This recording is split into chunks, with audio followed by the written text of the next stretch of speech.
Hello, today we are going to learn the phone etiquette. The first, how to answer the phone in work.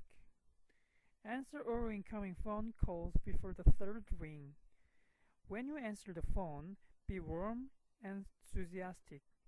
Your voice at the end of the telephone line is sometimes the only impression of your company a call will get. Third, when answering the phone, welcome callers and identify yourself and your organization. Say, for instance, "Good morning, Tessor MA, Iwan speaking. How may I help you?" No one should ever have to ask if they have reached such and such a business. Always clearly keep your voice volume moderate and speak slowly and clearly when answering the phone so your caller can understand you easily. The last one, control your language when answering the phone. Don't use slang or some bad words. Instead of saying okay or no problem. For instance, say certainly, very well, or all right. If you are a person who uses fillers when you speak, such as uh, uh, um, hi everyone. This time you are going to learn arranging a meeting by phone. Your objective of the phone call is to arrange a meeting. This may be a brief telephone conversation with the recipient of the letter. You may find that you will get through to a secretary. If this happens, don't give them too much information.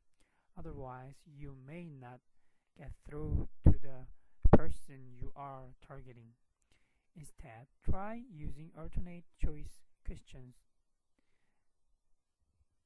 For example, secretary, what is the call in connection with? And you can answer, it's about a letter that I sent to him. Is he available now or should I call back later?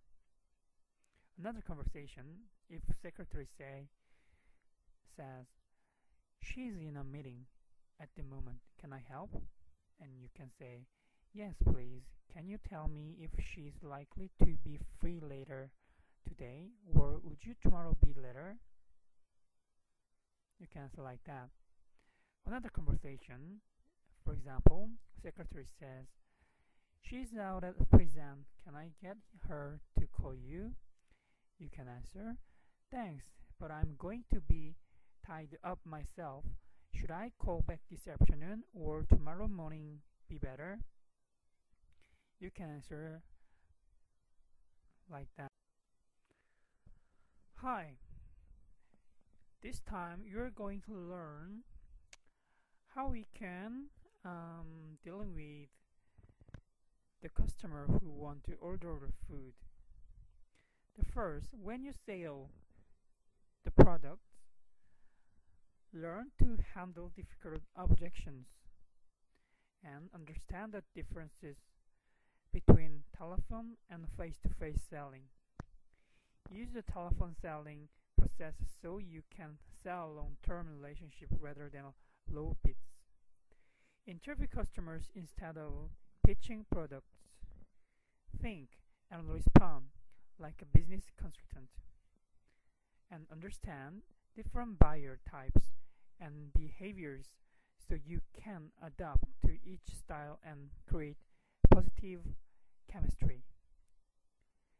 Determine an optimum strategy for advantage over the competition.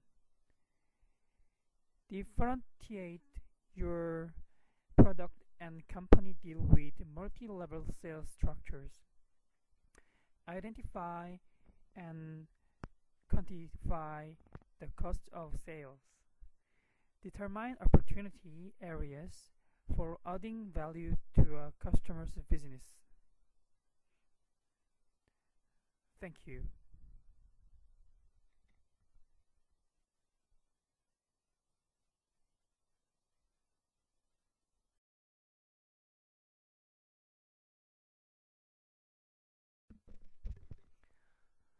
Hi, I'm Iwan. This time we're going to learn how we can handle customers' complaint by phone. The complaint call emphasize with the caller and apologize and acknowledge the problem and accept responsibility. You will do something. So this is the three key sentence how to handle customers' complaint. The first, empathize with the caller. This is different from sympathy. When you take on someone else's problem, try to understand how the person is feeling. Second, apologize and acknowledge the problem. You don't have to agree with the caller, but express regret that there is a problem. People want to be heard, and no one's complaint is trivial.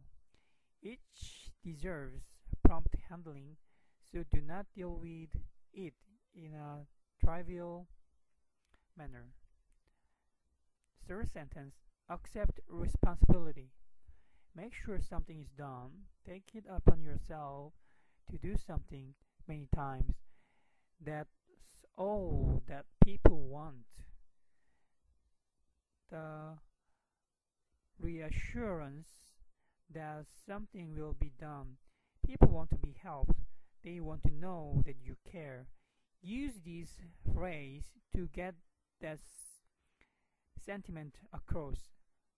For example, how can I help you? What can I do for you?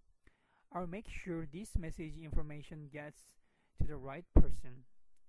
The acceptance of responsibility may be as simple as forwarding the call to appropriate individual or sending the callers more information. If you do forward the caller to someone else on your staff, follow up with that person to make sure the caller was taken care of. And in your responses, avoid these forbidden phrases. I don't know. It sounds as if you are closing the door on the caller, or that you are not sure what's going on in your office. Better to say, that's a good question. Let me check and find out. Also, forbidden phrase. We can't do that. This sentence is extremely negative. Be positive. Try this. That's a tough one. Let's see and what we can do. Also, you don't have to say, you will have to. Sounds accusatory. Try instead, here's how we can help you. That's much better, right? And also, you never say no. When it begins any sentence, it sounds as though you are not willing to help. You may not be able to do one thing, but you can do something. We aren't able to do that, but we can, because there's always something you